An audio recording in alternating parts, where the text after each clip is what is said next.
Hello and welcome to another episode of Brave UX. I'm Brendan Jarvis, Managing Founder of The Space in Between, the home of New Zealand's only specialist evaluative UX research practice and world-class UX lab, enabling brave teams across the globe to de-risk product design and equally brave leaders to shape and scale design culture. Here on Brave UX, though, it's my job to help you to put the pieces of the product puzzle together. I do that by unpacking the stories, learnings, and expert advice of world-class UX design and product management professionals. My guest today is Darren Hood.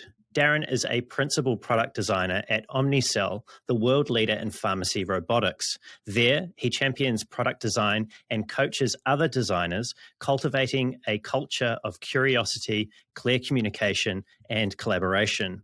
But to do Darren's work experience justice would frankly eat into too much of our precious time together. So I am going to summarize by saying that since 1995, Darren has worked as a design practitioner and manager. His experience spans many industries, including automotive, technology, financial, and medical, for both Fortune 50 companies and agencies.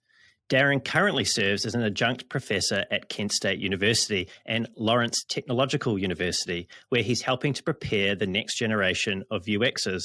He is also a member of the corporate faculty at Harrisburg University of Science and Technology.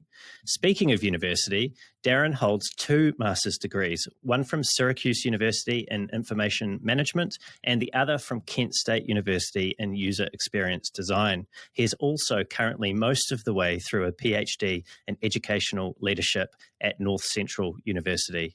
A passionate educator and contributor to the global UX community, Darren is the host of the podcast, The World of UX. He is also a regular conference speaker, blogger, and podcast guest, sharing his refreshingly unfiltered views on the field. And now, it's my pleasure to welcome Darren live from Southfield, Michigan, to this conversation on Brave UX today. Darren, welcome to the show.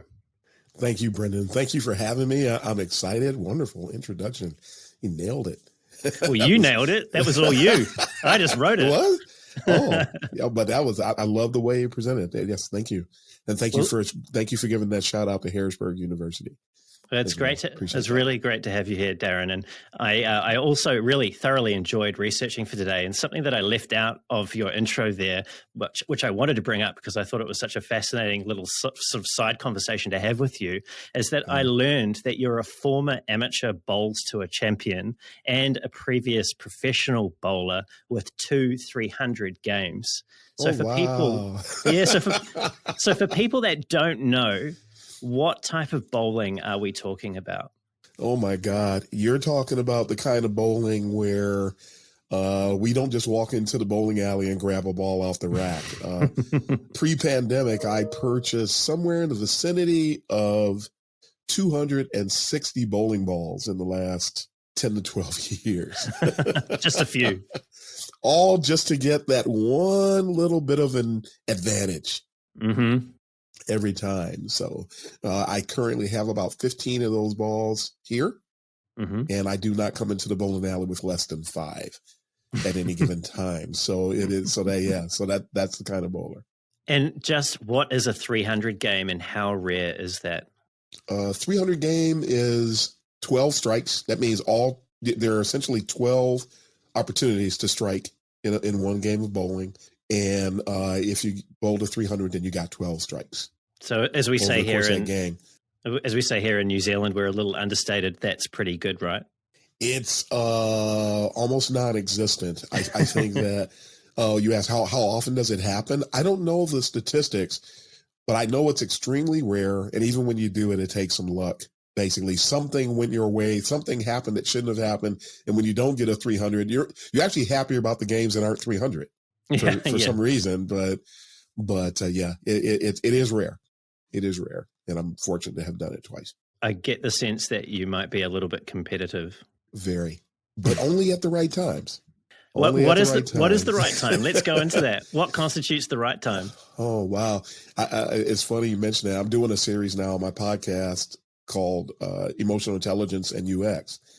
And there's one of the red flags I call out, and I call it detrimental ambition. And I don't believe I said this on my show. I think I did say it, but it hasn't aired yet. And in the segment that we did that hadn't aired, I talk about how I absolutely will not compete with a coworker under any circumstances whatsoever. If somebody is on my team, I'm not going to compete with them. I'm not trying to look better than them. I'm not trying to get an upper leg on them. Nothing of that sort. But if I'm playing a game and competition is part of the game, but when it's time to compete, I'm going to compete.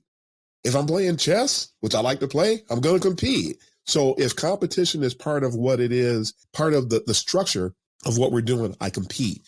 But I'm really, really big on when it comes to teammates, when it comes to other UXers, things of that nature.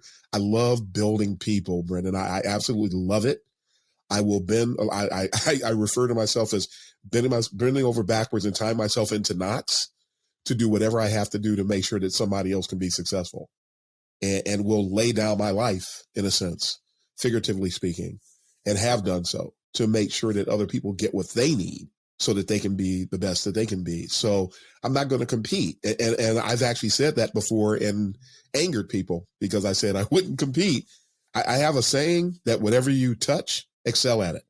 So, speaking of relentless, do you know where you go if you type relentless.com into the browser? No. It goes to amazon.com. That's what Jeff Bezos registered that as another domain for Amazon when he started the company, which is a bit of an aside. But I do want to come. Funny. Yeah, and so true, isn't it? So yeah, I do want to come to emotional intelligence with you. Yeah. But just before we do that, you mentioned that you were a bit of a lion, and I watched your TED Talk, The Garrison of Excellence, Enabling the Lion Within, and there was a picture that you had in that TED Talk, which I'm sure you know very well. It was yourself as a young boy. You were dressed in white shorts and a white shirt, and you were kneeling on a wrought iron bed. All right, so it's a very specific photo. Yeah. And given the title of that talk and that photo, it made me quite curious, Darren, as to your background and your story. What is that story? What's that story of that little boy on that wrought iron bed? Now, where did you grow up? What was it like? And when you reflect back on where you are now, how has that story unfolded? Wow. That story, man, if I remember correctly, that picture was taken when I was about 2.5 years old. I could already read. I was the entertainment at family functions and events. Look, this little kid can read. They would give me the newspaper and I would read it. My mom raised me to be relentless. Basically, I didn't do well at it, but she tried to teach me 3 languages before I was 5. I did, however, still excel. And I was triple promoted out of kindergarten. And my mother said no. I found this out later. They didn't tell me this earlier. I found out later. I was triple promoted out of kindergarten because I was too smart to put in the 2nd grade. But my mother was concerned that my mother went through the same thing and didn't want me to suffer from an interpersonal perspective. So she only let them double promote me. The thing that nobody expected, and I loved excelling at school, and that whatever you touch, excel at it, has been my mindset my entire life, as far back as I can remember. We fast forward from me being in the 2nd grade and getting beat up all the time because I was smart. Yeah, fast forward to me being promoted out of the 2nd grade. The next thing that comes to mind is, well, I got beat up because I was smart when I was a kid. So I got used to excelling in the face of extreme adversity. And I found that out because kids would beat me up and my mother would come to school and then the parents would all talk. And I remember the conversations that they had. Why do you jump on him all the time? Because he's smart. So I remember that's what happened. Fast forward a few years beyond that. Well, let's stay in that space, right? Yeah, so sure. You mentioned you were raised by your mother. When you mentioned that, what I heard was that your mother was a solo mother. Yeah, she was. My mom and dad separated when I was 1. Yeah, so I've got a similar story there, and so when you said that, I kind of get you in some respects. Well, at least get you from the perspective of what I have lived. But I wanted to ask you about your mother, because there's often a special relationship between the children of solo mums and their mums. Who, and this is we didn't have it. Oh, you didn't have it? Well, that's interesting. No. Tell us about that. No, we did not. So when you're facing this adversity at school, you're getting beat up by people for being smarter than they are, which is really telling of the world that we live in. Yeah. Who was it that taught you to overcome these obstacles?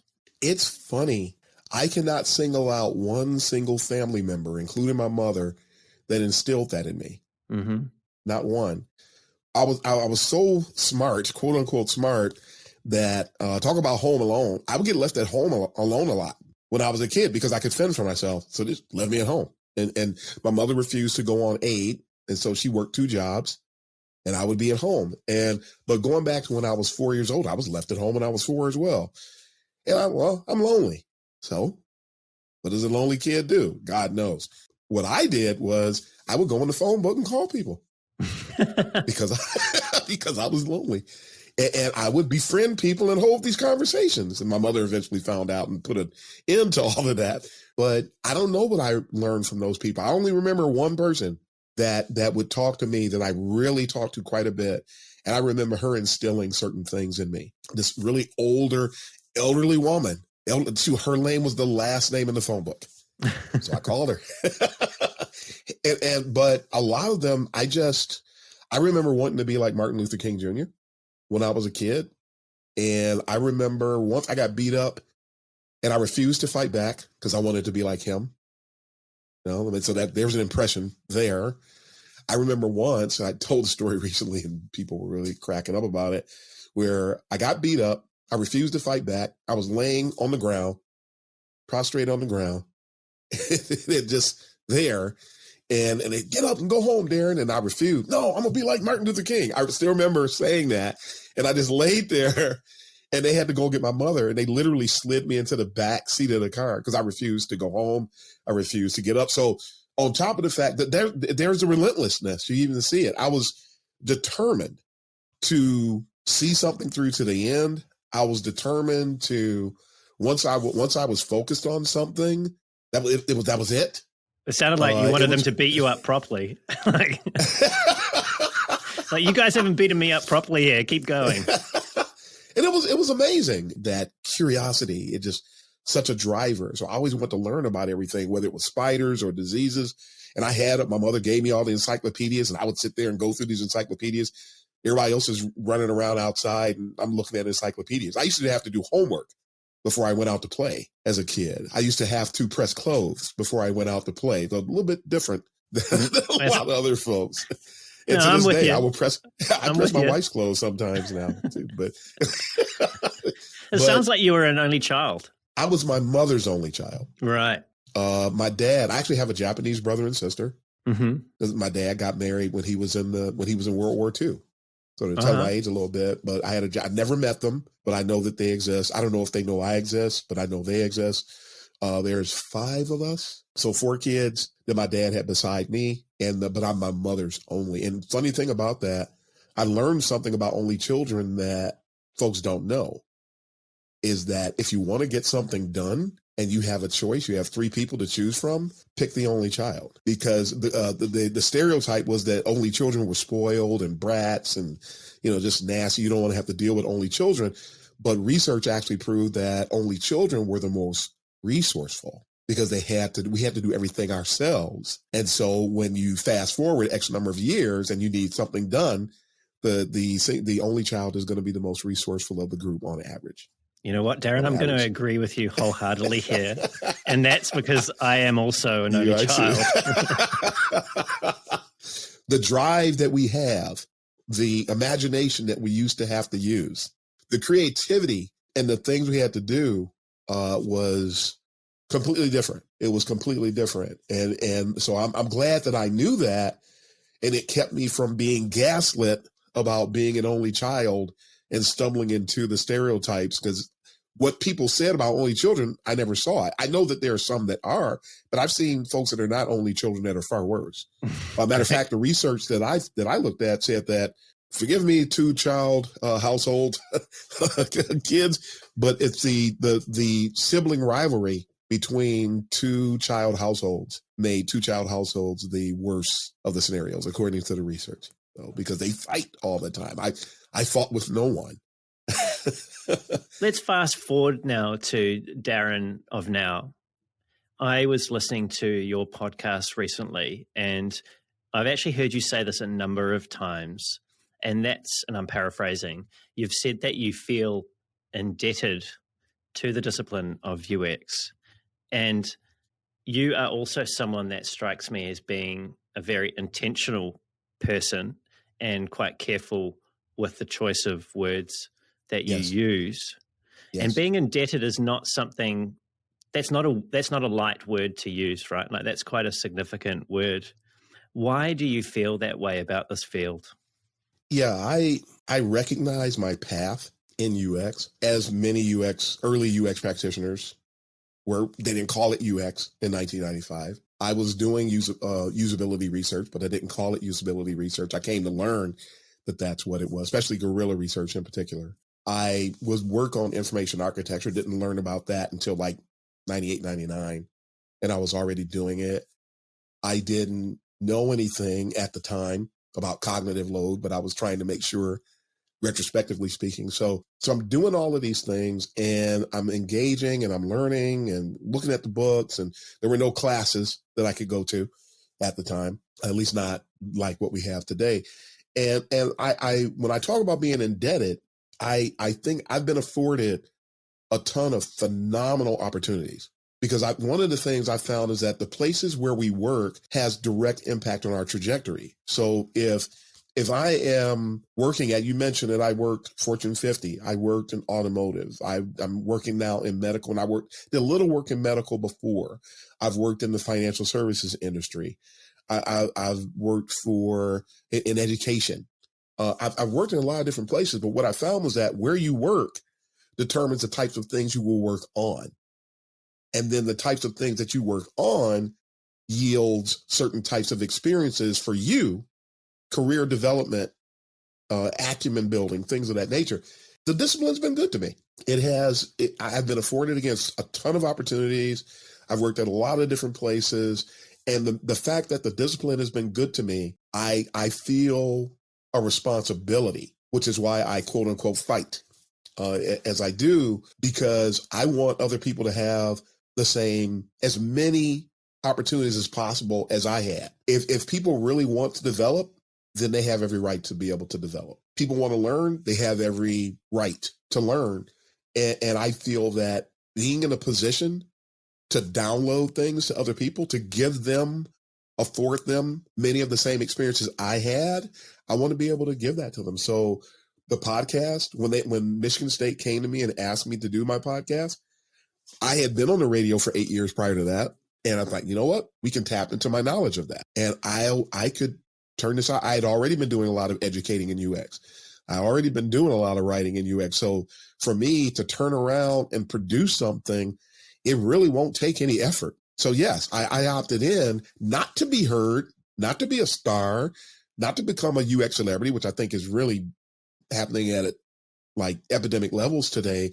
It was for the express purpose of giving back because of that sense of indebtedness. So that's what drives me to do the things that I do today. I'm indebted. And so I'm indebted, and I will continue. I can never pay that debt off. So I will, in my mind. So I just continue to pay on the debt by giving back to the discipline and educating in any way I can, and building people and reviewing portfolio. I have so many private sessions. People don't even know about it because I don't advertise it. But when people ask me, I usually comply as long as I can, because I'm not going to do it to my own detriment. But as long as I can, yeah, I do. And I help people out and point them in the right direction. You use the word continue to fight in order to, I'm going to paraphrase now, right? So like, just correct me if I'm putting words in your mouth, but in order to afford others the same benefits that the field has afforded yourself. And your brand that you've put out there, I believe recently, is UX Uncensored. And I feel like people are going to get a really good taste, a refreshing taste of what that is on this conversation. Well, I certainly hope that they will. What is the story behind that need to fight, behind that need to be uncensored? Because again, that is a very potentially provocative word, and it suggests that you are not happy with the status quo? Yeah. And I'd say I'm going to address that first. I say not that I'm not happy. Uncensored, although I'm not happy, but the uncensored is more about no holds barred. I actually just rolled out my World of UX website today. I just rolled it out, and there's a byline on the site that says the no holds barred UX podcast. That's really what Uncensored is about, because a lot of people, there's no shortage of people talking about how to do the work. If you want to learn about research, somebody's talking about what to do with regard to research. If you want to talk about information architecture, not as much content today, but it's still out there. Interaction design, yeah, there's a lot of stuff going on out there. So certain information about UX is plentiful. It might not all be accurate, but the attempts are there, still constitutes, it's plenty, it's plentiful, it's going on. A lot of the things that I talk about is not plentiful. And frankly, here's a UX Uncensored moment for somebody. In my studies, in my review, especially of people who have been around for 20 plus years, basically, our discipline suffers from extreme cowardice. People know that there's a lot wrong in the discipline today. They know that misinformation abounds. They know that the hiring process is grossly dysfunctional, that educational efforts, the higher learning is still behind when it comes to UX education. And then of the programs that are out there, I have instances where they're putting misinformation out there and they're drawing people into their programs through the misinformation. That's pretty ludicrous. Let's go into that, because I know education, given your background and given what I know of you before this conversation, education is clearly, and higher education, university-style education, is clearly something that you are deeply passionate about. And even since a very early age, like we were talking about when we first started chatting, reading before you were sort of 3 years old, there has been a massive explosion in the last 5 to 10 years of bootcamp-style training, vocational style training to get into this industry. And there's also been, I wouldn't say it's quite to the same degree, but there has been a number of universities that have also put their toe in the water when it comes to our discipline. Yes. How are these boot camps and these new university courses, how are they impacting for good or for ill the discipline, the field that we work in? They're impacting it for good because they're giving people accredited resources that give people a chance to go through a program and get the quote unquote paper that some of the professional corporations want to see. So the paper requirement that some organizations have is going to be fulfilled through that a boot camp or something else simply won't do. Some companies, they want to see a degree. And if they want to see a degree, then you need to at least have it in progress or have completed it. That's not going away. Not the way some people try to get people to think. But on the flip side of that, the way that many of the UX educational programs are structured, whether it's higher learning, what we know as MOOCs, massively open online courses, MOOC is the acronym. Those abound today. The boot camps, the certificate programs through the universities, such as Cornell. I do recommend that one to people from time to time. Many of these programs are not structured properly. UX is a science and so is education. And there are things that need to be in place in order for education to be properly executed. And if they're not in place, such as pedagogy, how is the curriculum structured? What is the learning experience, the LX? What is the path that we're offering to people? What's in it for the student? The whole WIFM thing. What's in it for the student if they come to your institution? All those things need to be thought of and carefully planned out and executed in order to roll out the proper learning experience. Very few institutions are doing that. And it's actually the same things that are going on within the discipline that are not good are happening. And they're the same root causes in the higher learning that's happening there. People who don't know anything about UX are putting together the pedagogies. And then in some places, the pedagogy is put together on a whim. Like the UX boot camp started about 2011. You can go into the Wayback Machine and look up Career Foundry and the General Assembly and look at their early website and look at what they tried to sell people on. You can see it. And it was wrong. It was somebody realizing that, hey, people want to learn about UX because there was this dearth of qualified candidates. And so if we don't have enough people to fill these positions, if more people need to be educated about this, hey, we can put together a school. So they did it to chase after the standard economics, supply and demand. There was a demand for UX people, and the best way to do it is to get them at least pseudo qualified. We can make X amount of money, and we can charge them between $7,000 and $25,000 a head to do it. And as time has shown, people opted into that, even though there was bad pedagogy, there was no ethics. Education requires both. There were people graduate from boot camp one week and the next week they're teaching. That's not good. Well, let's go into this actually, because you're touching on some quite tangible clues that people can look at and to assess their educational options. I mean, you obviously have the benefit of a quarter century plus in the field. You obviously have the benefit of being university educated to a high degree.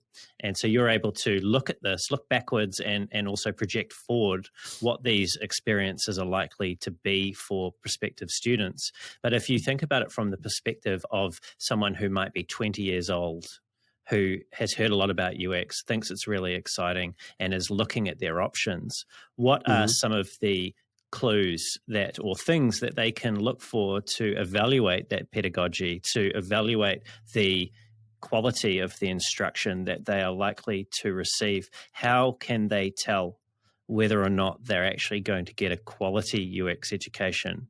Because I imagine that these boot camps aren't going to go anywhere, and not everybody's going to be able to afford the time and money to go into a university education. So what can people look for? Right. When people are evaluating, I'm going to flat out make it easy and say avoid all UX boot camps. I'm just going to flat out say that. There we go. That's unfiltered right there. It is. Yeah, because it's like they violate all the major things that a proper educational experience requires in order to have a sound structure. They don't have any of them. What they have is what we refer to when you look at the dynamics associated with the snake oil salesman back in the 1800s, you will find the same exact principles being in place. And so a bunch of promises and providing supposedly a way to make it easy for you to get it. And then they prescribe some type of big benefit that you're supposed to get. It's the same exact template as the snake oil salesman. So there is no pedagogy. You don't have quality instructors. You have them making these attempts to try to find people who will validate them or sign off on them or approve of them, even though those people didn't go through the boot camps. These are just people you can go through and find a Susan Weinschenk endorsement. You can find even I believe it was a Don Norman endorsement, something way back, but I've seen that in places. Those people didn't graduate from the boot camps, folks. And the fact that they say it's okay, look at the timing of it. And you'll find that some of these quotes are very old, and it was a good idea at first. The boot camps were a good idea, but over time, as you revisit it, turned out, well, it was a good idea gone wrong. So just if you want to get a good education, nix the boot camps. You're better at the UX boot camps. You're better off if you can't go the route of a degree. And I'm on record talking about this. You have options. You have self-taught. You have university programs. And one of the reasons I recommend Cornell is because it will give you exposure, structured exposure to the discipline with sound pedagogy from an accredited institution for only about $3,600 US. And it's online. And you don't have to worry about throwing away it doesn't cost you an arm and a leg.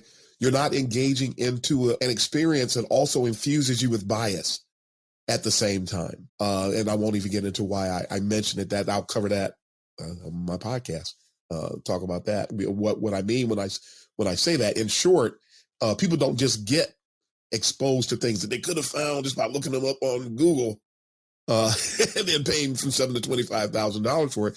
People also go away with this cult-like impact on their cognition when you go to the boot camps. And that's one of the reasons I'm so feverishly against what they do, because again, it's not structured right. And then you're getting more than you actually thought when you go through it. So, but again, you got the certifications, you got self-taught where you can just get in books and hook up with a sound mentor, not these cookie cutter mentors that ADP list. I'm not a fan. I'm on record of saying that multiple times. Somebody connected with me recently on LinkedIn. I said, they were a mentor. I said, just so you know, I don't usually connect with mentors from ADP list. I'm just telling you, okay, thank you. Well, I appreciate it. All right. I'm sure we'll have a conversation later because it's cookie cutter. It's another cookie cutter thing. Where did you come from?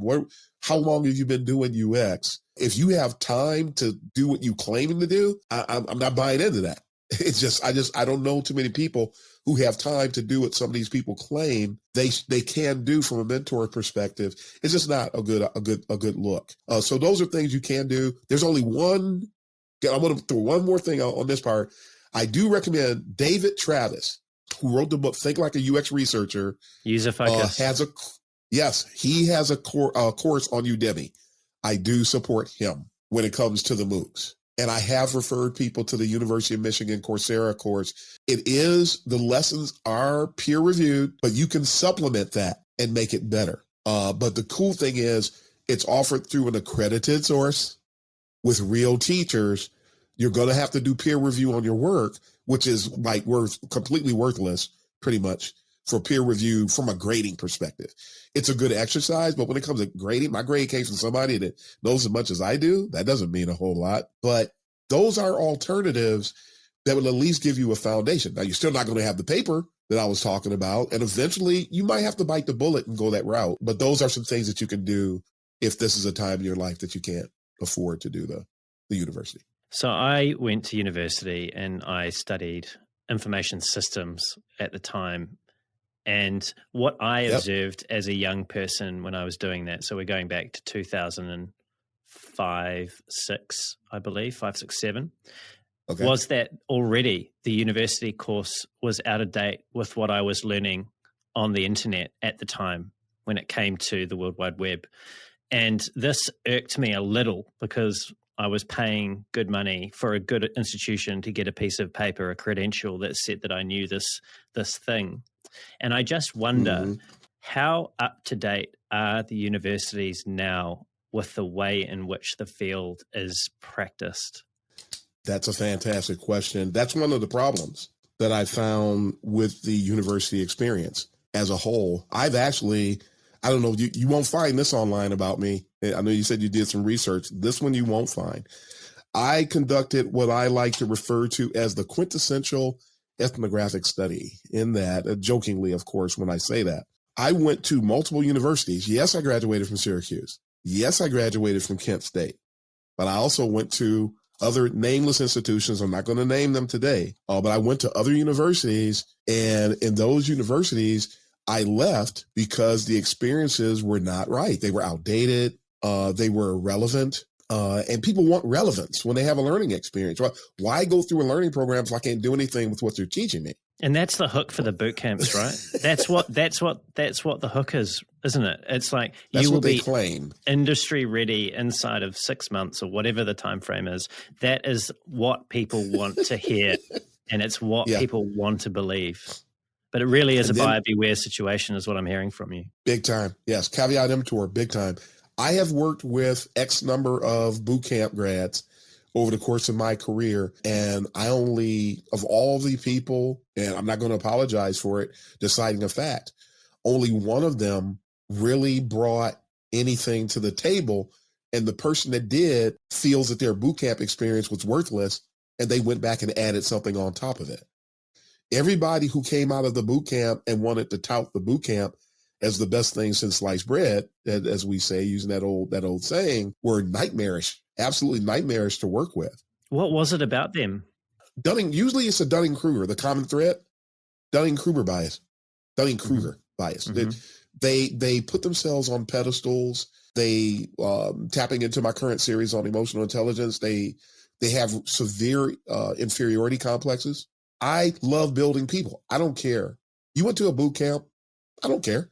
I'm going to build you. I mean, you're going to need what I call a cognitive enema because you got to, and it's harder to unlearn something than it is to learn it. So now before I can teach you something, you got to unlearn, because they don't teach people information architecture. They don't teach people to respect the history of the discipline. They really don't, which if you're going to go forward, you actually need to, because you need to know where we're coming from. Yeah, let's go into that then, because I have heard you talk about needing to understand the history of the discipline and where it's come from in order to be an effective practitioner. What is it about understanding the road that has already been walked that makes someone a more effective UXer?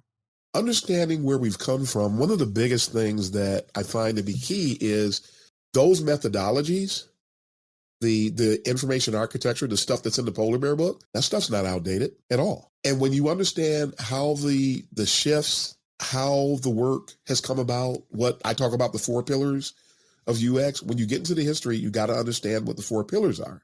Whereas if you get into what I'm now starting to call the cult of UX, those things aren't included. So they want you to start talking about design thinking. And I'm going, and the first thing we're going to do is empathize. Everything that they're claiming in design thinking, we were already doing. So you basically are taking things we were already doing, slapping a new name on it. And so when you know the history and when you understand what was being practiced, you won't become victimized by things like this. You won't think, wait a minute, empathize. Can you explain that to me? Then when they explain it, aren't we doing that when we conduct research? Aren't we learning more about other people's perspectives when we find out how they use it, we find out what their pain points are, when we understand their mental models? We were already doing all of that. So you get to call it something new, and then now we're supposed to now put you on a pedestal because you you went to a closet and came out with a new word. People who don't know the history they're all ripe for being impressed by these newfangled things, and they're really not. They're not new. They're actually old. Yeah, I get that. I get how understanding the history will help you become more aware of people trying to sell you things that are really just repackaged ways of thinking about old problems or trying to solve old problems. Now, I've heard you talk about design thinking before, and it doesn't seem to hold. You don't seem to have any love in your heart for it. You've said, and I'll quote you now, what they're doing is they're taking things that we are already doing in UX and just calling it design thinking. They're not doing anything differently, which is pretty much what you just said, right? Yeah. Right. But what I'm curious about who is the they. So if UX is in what I get a sense of from you feel like it's in a bit of crisis. We have these people that are selling the snake oil, and we have people perhaps who are practicing it in a way that isn't true to the history of the origins of the discipline. Who is they?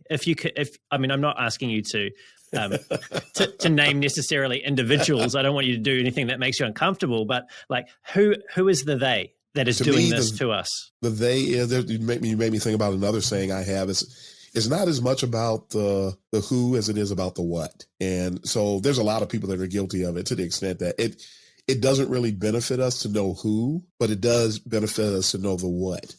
So that way we can avoid what's happening when we understand the what. We can name one person that's doing it, and that actually is not going to help you, because then you're red flagging that person, and then another person comes up right behind them and does the same exact thing. So, and then because you're caught up in the who and not the what, you're still susceptible. So for that reason, I stress the what. And so when you say who is they, anybody who's guilty. It's a really broad net. Yeah, I mean, look, there are design processes have sort of mushroomed over recent years, and I know that you have a talk specifically on design process.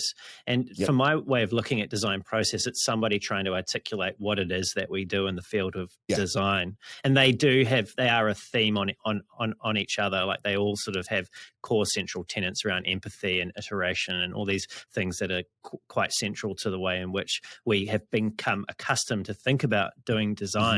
But what I'm getting to is a question in here somewhere, which is, aren't these the theys that are putting out these different models and ways of thinking, which aren't that different, to your point, are they not helping to normalize this field of design and UX and get it in the heads of business stakeholders and into the mainstream in order for us as practitioners to be able to do what it is that we've wanted to do for 20 to 30 years? I'd say no.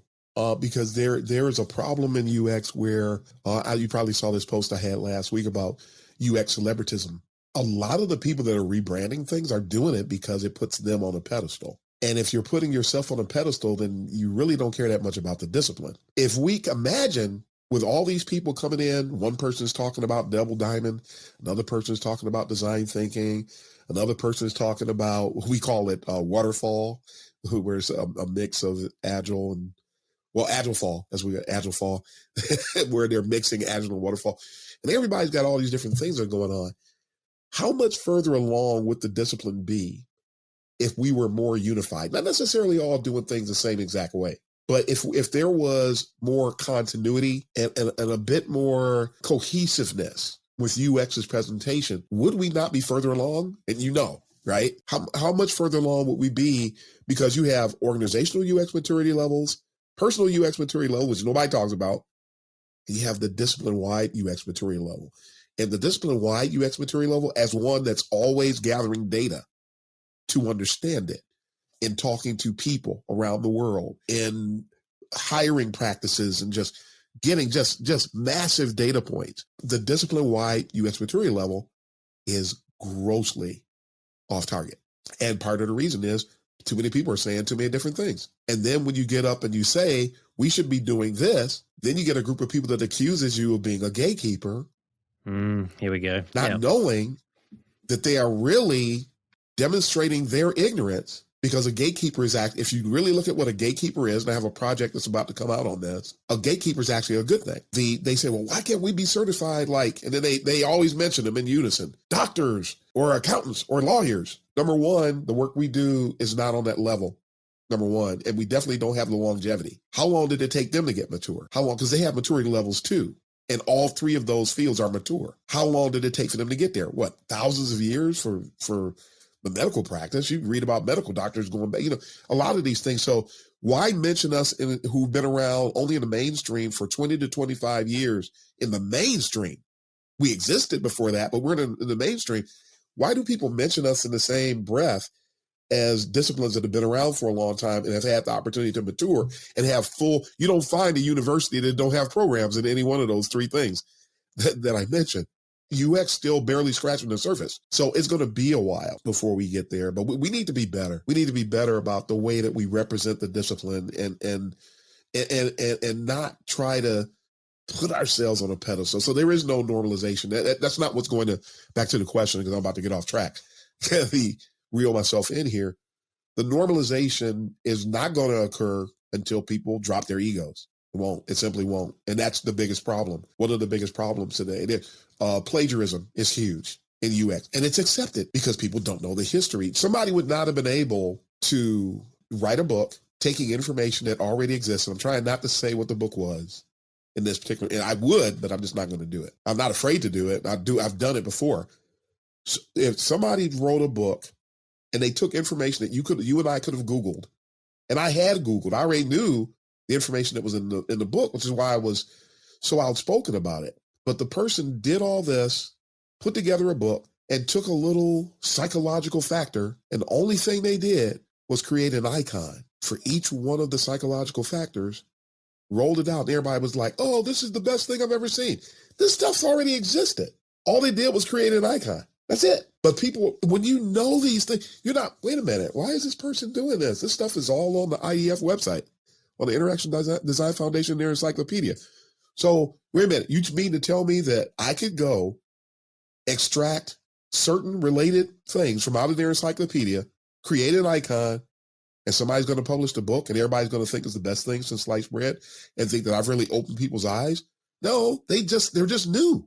But if you're new and you're coming in and you learn the history, and this keeps happening over and over again, and it's a type of plagiarism. So no, they're not doing the. Let's come back to what you were saying about gatekeepers and the lack of standards is what I heard when you were talking about that, about how we judge ourselves.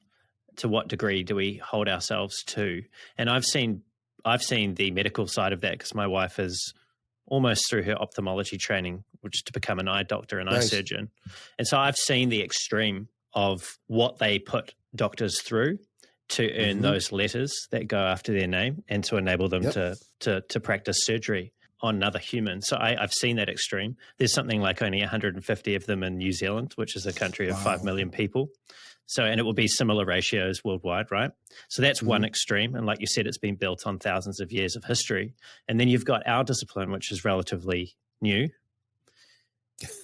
What do we need? So if what we have right now isn't working for us, if we've got these aspects of plagiarism that are going on that aren't being called out, if we've got institutions training the next generation of UXers but aren't really doing them justice, what is it? What is our middle ground? What is our thing that we're lacking in the moment that if we had would make us a more effective field and a more unified field? What a fantastic question. And it's one that I don't have a perfect answer for it. And it's because what I would have said if we were doing this 7 years ago, we just need to strengthen education and blah, blah, blah. I understand that it's more complex than that. I mean, theoretically speaking and figuratively speaking, education, if we could come together and, okay, what are the tenets? What are the fundamentals of this discipline? Can we agree upon that? Okay, if we can agree upon that, let's put together an educational track that revolves around that. There is something similar.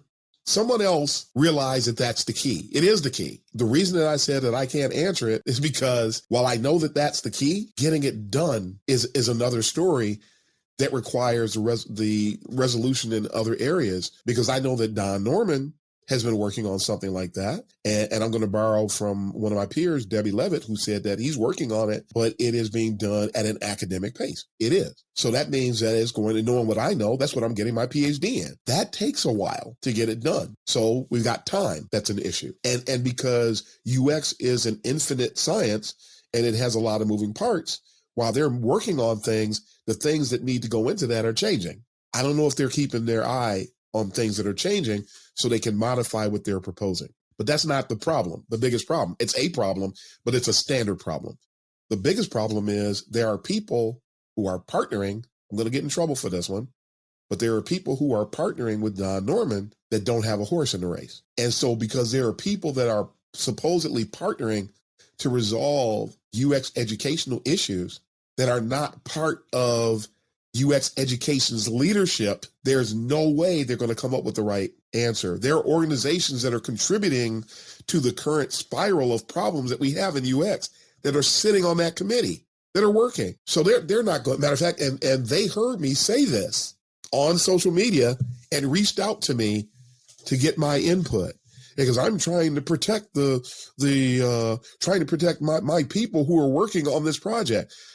Folks are so busy protecting folks that people in UX are spending more time protecting people's feelings and egos than they are protecting the integrity of the discipline.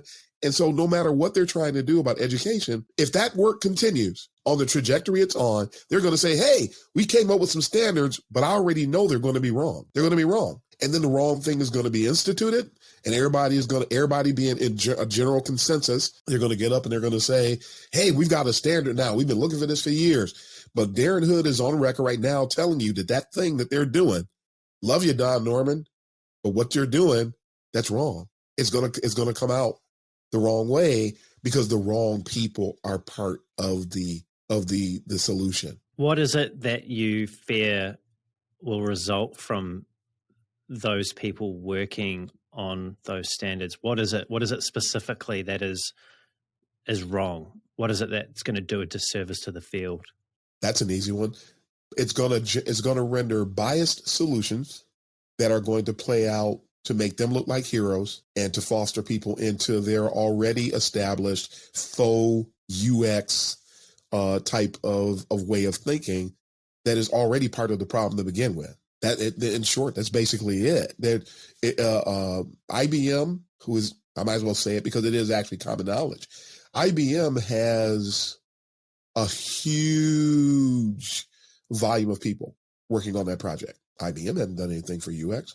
I used to work for IBM. I know what UX is like in IBM, even though that was going back to 2013. I know that it hasn't advanced very much since then. Matter of fact, the fact that they are touting design thinking, even though design thinking is easily shot down by anyone with an ounce of critical thinking, if IBM is trying to get companies to adopt their design thinking methodology, do we really think that they're going to come up with a proper educational solution working with Don Norman? Or are they going to do that biased approach and infuse a lot of what they come up with to make sure that it taps into the things that IBM is prescribing? They're definitely going to do it. So it sounds like the issue that you take with this initiative is the impartiality, the lack of impartiality between the commercial sector and the future generation of practitioners.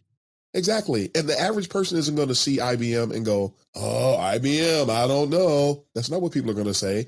People are starstruck. They hear IBM and they go, ooh. They hear Google and they go, ooh. They hear Facebook, Meta, and they go, ooh.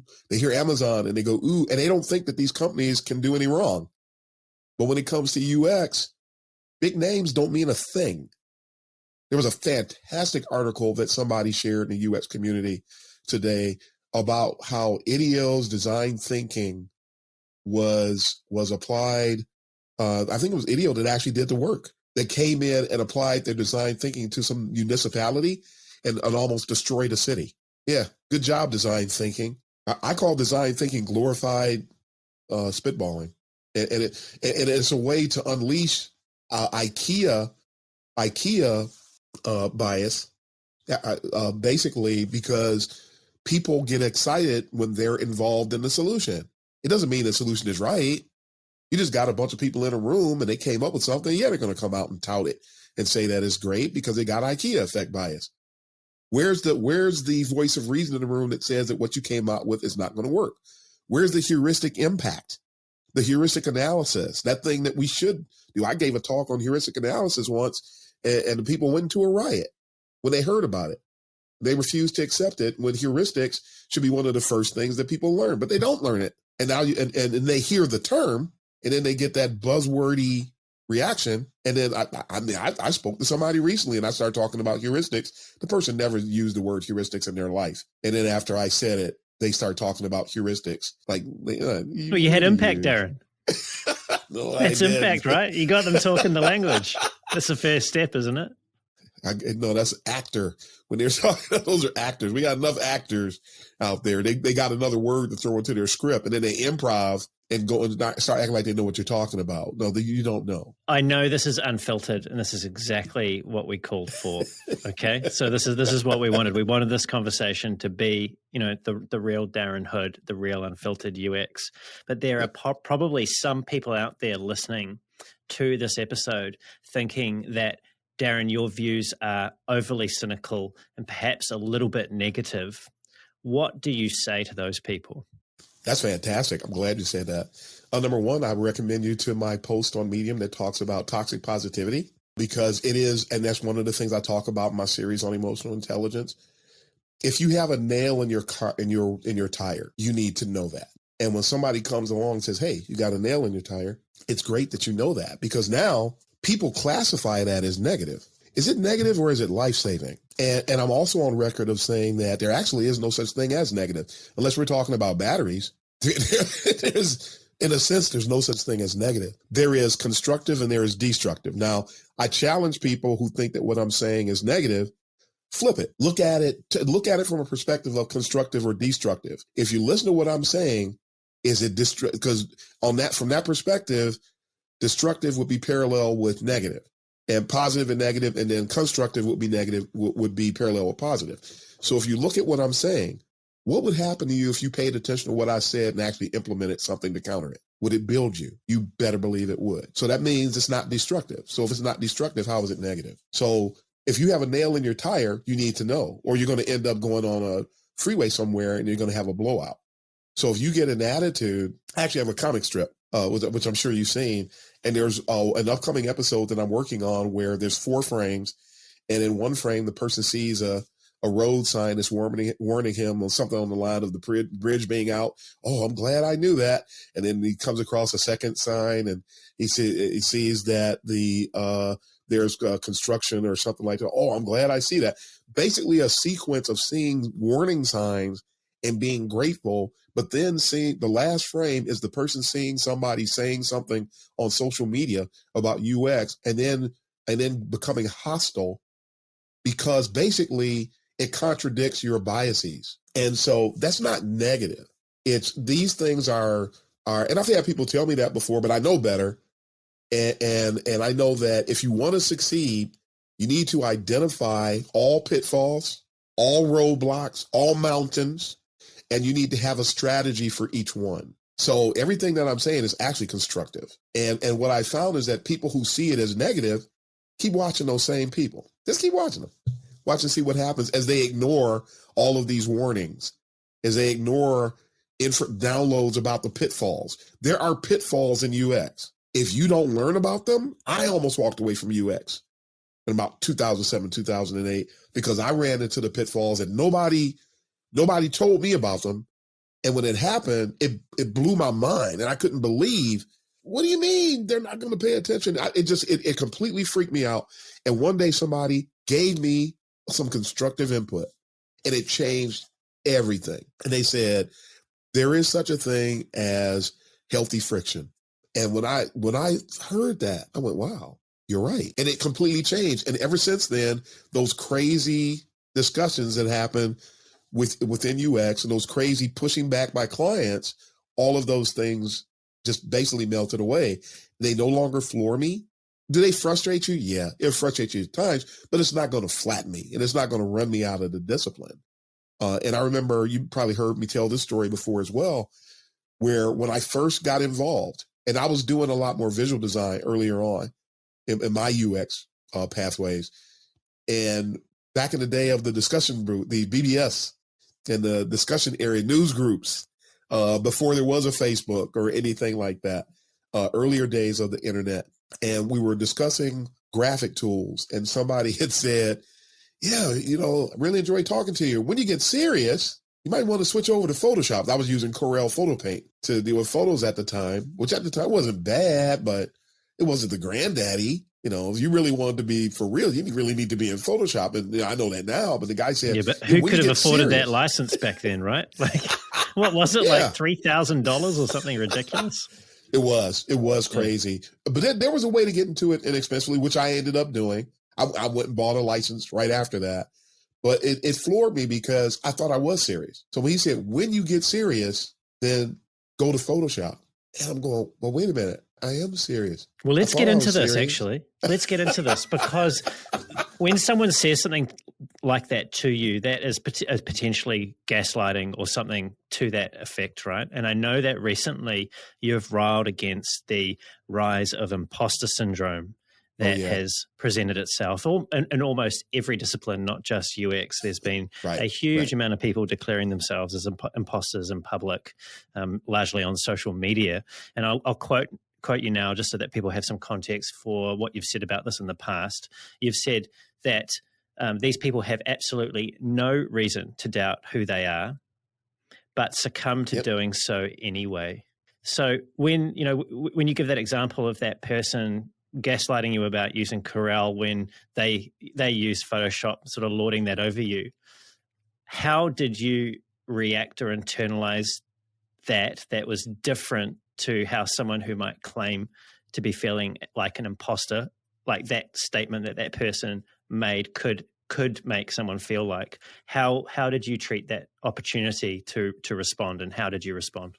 When that person told me, I'll say they weren't gaslighting me in that setting. That person was not gaslighting me. And from his perspective, he wasn't being a jerk either. That was his perspective. Right. That was his perspective. And I respect that. And I think I respected him in what he said. And we had a relationship. We were talking a lot and I knew his expertise. He had been doing what he was doing a whole lot longer than I was. And so for him to say that, it floored me.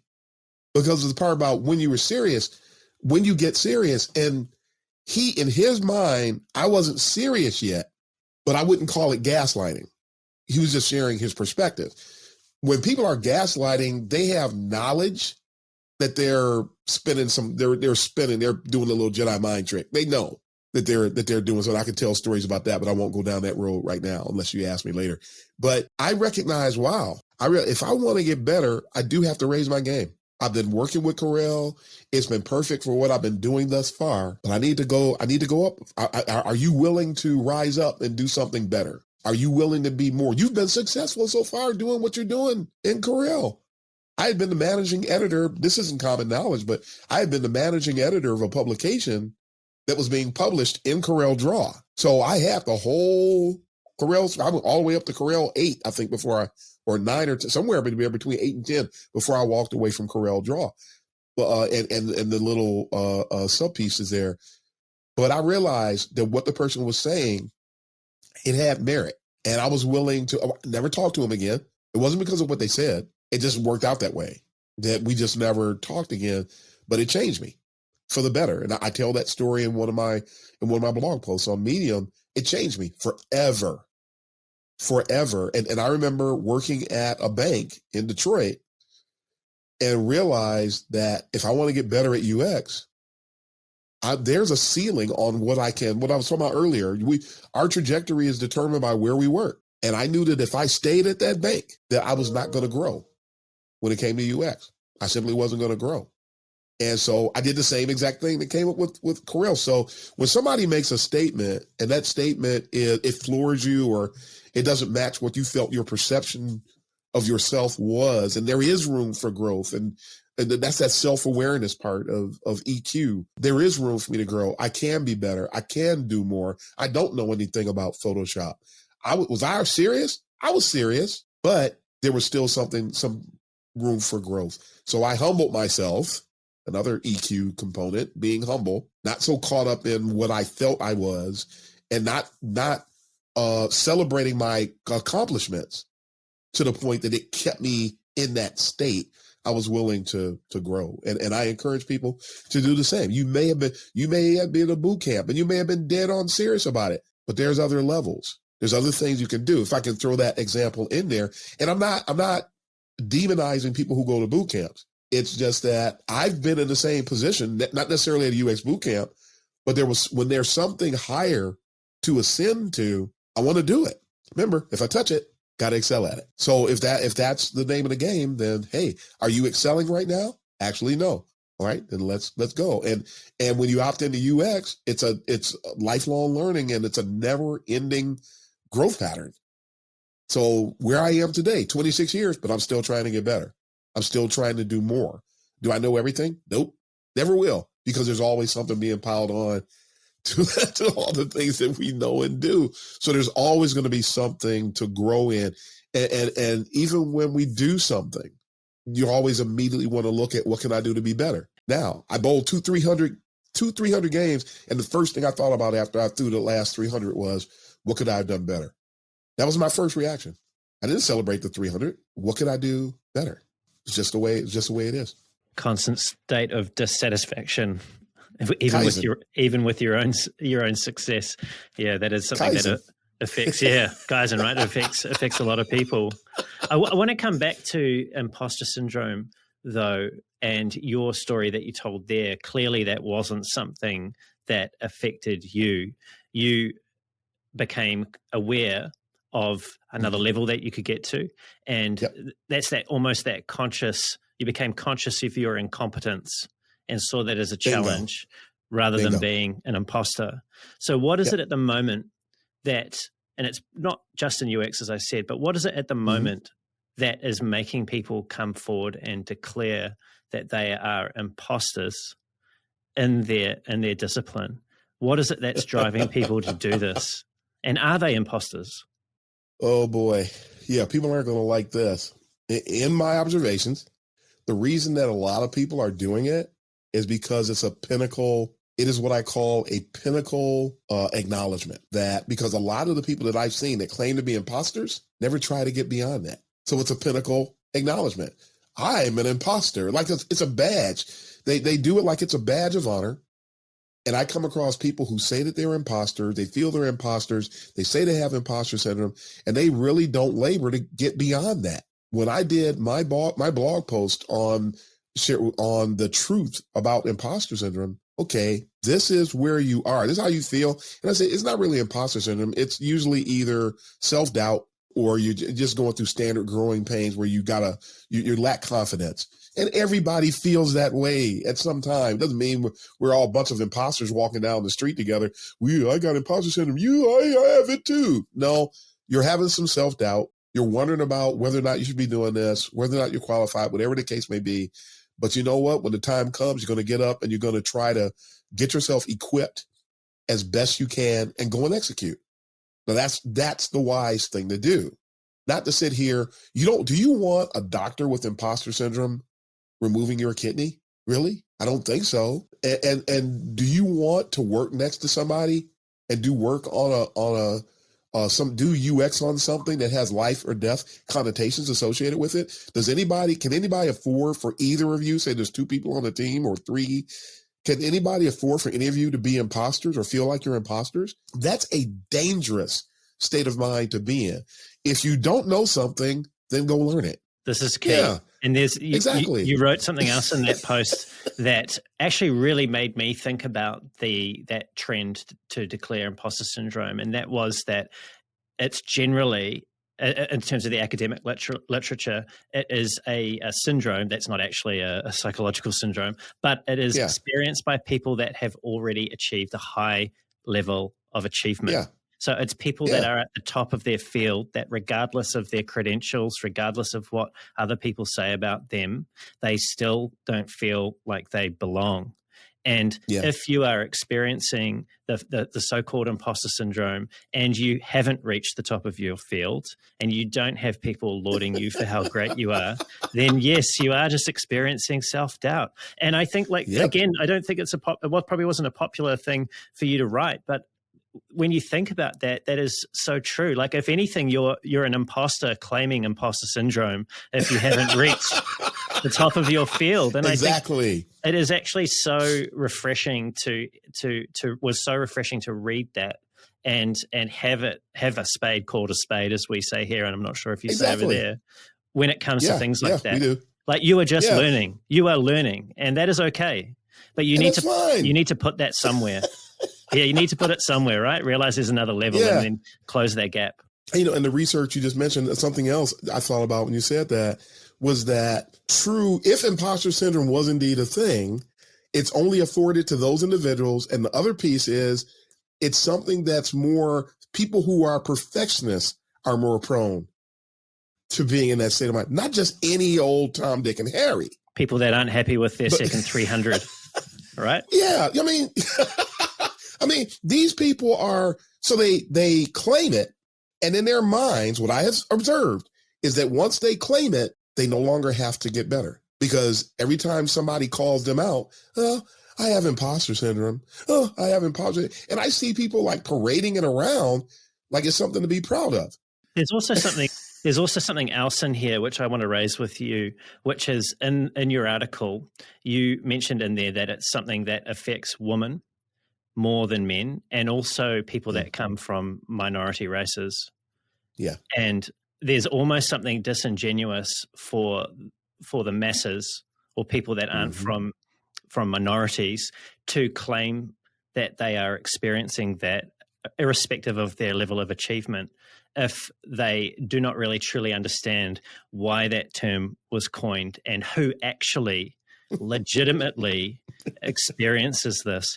And, as an African-American man who is operating in the world of UX for a quarter century, this is something that I really wanted to ask you about, because you, of course, bring to bear that perspective, which is, have you ever felt in this field of UX as an African-American man, as if you were an imposter? No, I never have. Have there been times where I felt that I needed to up my game? Absolutely. And I'm always looking for that. Mm-hmm. If I remember, so I created my first website in 95 using what we now know as UX principles. So that's why I claim that. Some people get mad at me about that. I don't care. Because it's true. If other people are claiming stuff and they're lying, I might as well claim that because it really happened. But as you fast forward throughout my career, even when I got my first full-time UX role, I felt really, really confident when I was in that role, but I was just always looking for opportunities to improve. And I right now, as I sit here, I'm looking for opportunities to improve about whatever. whatever I touch. When I went to my next gig, because I said, if I stay here at the bank, I'm going to limit my growth. And I went to one of the largest digital agencies in Metro Detroit. I immediately went from the bank to Wonderman Digital, and was working there. And I saw gaps. I saw, wow, these people have more on the ball than me when it comes to certain things. I didn't go into inferiority complex mode. I didn't think I was an imposter. I knew I wasn't an imposter. I knew I knew who I was and what I was. And that's again why I said that EQ is so critical, because you always need to know who and where you are, so that you can always manage things. But I saw this person is really good at that.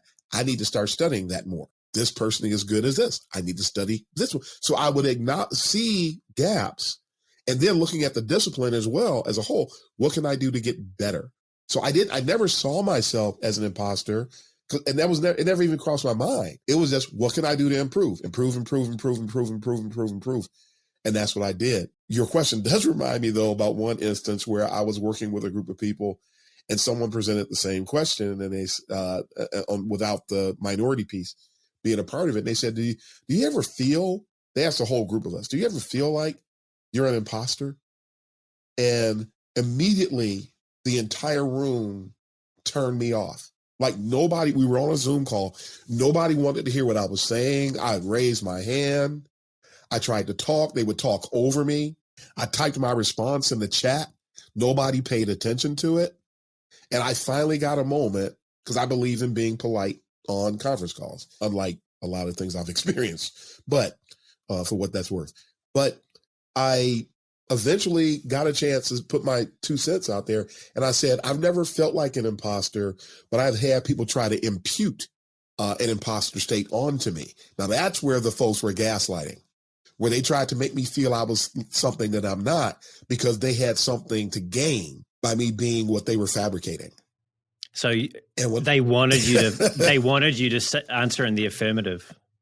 Yeah, they did. And so when I told them that no, but I've had other people try to make me feel like an imposter, those same people that wouldn't let me talk, the same people who were talking over me, the same people who wouldn't read my chat note in Zoom, some of them never talked to me again. And to this day, haven't said a single solitary thing to me. So some of the people who opt in to this whole imposter thing are doing it also because they get accepted by other people. It's more acceptable to be an imposter, or quote unquote imposter, than it is for somebody to be an expert.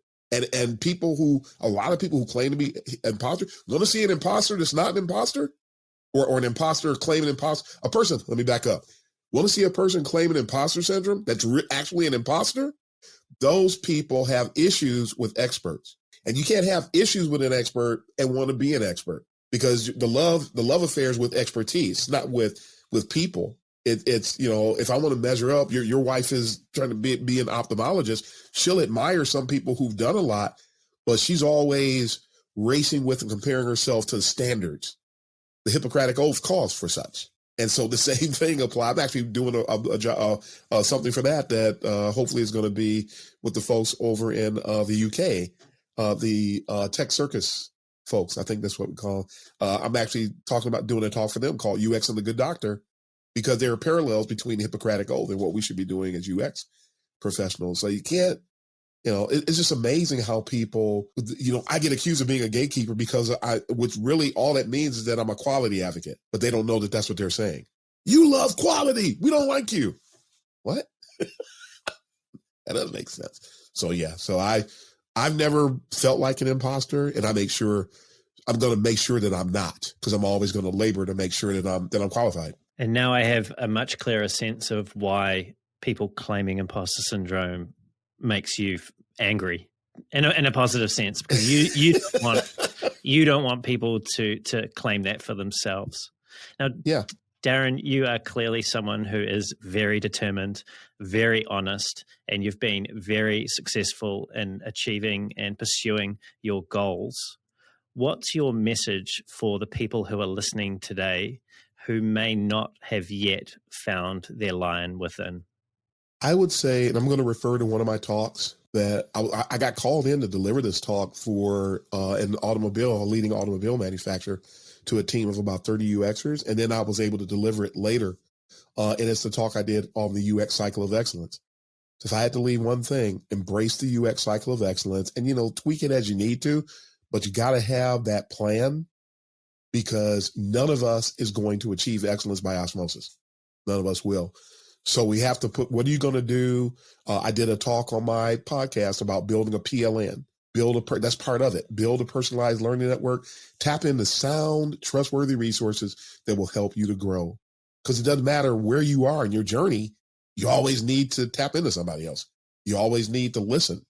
And because it's the perspectives of others that help to sharpen us. We can never, the sharp knife in the drawer would never get any sharper. It's not until you come into contact with another knife that's just as sharp as you or sharper, and then you bring those knives together, and now you can begin to optimize the sharpening process.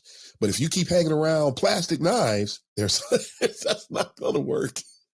You can't get sharpened against plastic knives. And the plastic knives, they like to boast because they can cut bologna, lunch meat and things like that. But you can't sharpen anybody. There's certain things that plastic knives can't do. So don't be a plastic knife. Subscribe to excellence. Subscribe to excellence, and you'll always, not only will you excel, but you will be truly be a benefit to everybody that you encounter. And that makes the discipline work. I definitely feel sharper having had this conversation. I have really appreciated the unfiltered nature of it as well. And I just want to say thank you for so generously and openly sharing your stories and experiences today. Absolutely. Thanks for having me. As always, I love sharing with the community, and I wish everybody the best in their UX journey. You're most welcome, and it's much appreciated, Darren. If people want to find out more about you, about UX Unfiltered, about the podcast, all the great things that you do, what's the best way for them to do that? Oh, my goodness. I would say the best way is LinkedIn. Mm-hmm. That's probably where I spend most of my time. People reach out to me. I'm everywhere. I'm on Twitter. I'm on Facebook. We have a private social media network that we established not too long ago. Some people are connecting out there. But LinkedIn is probably the best way to connect with me. Yep. Thanks, Darren.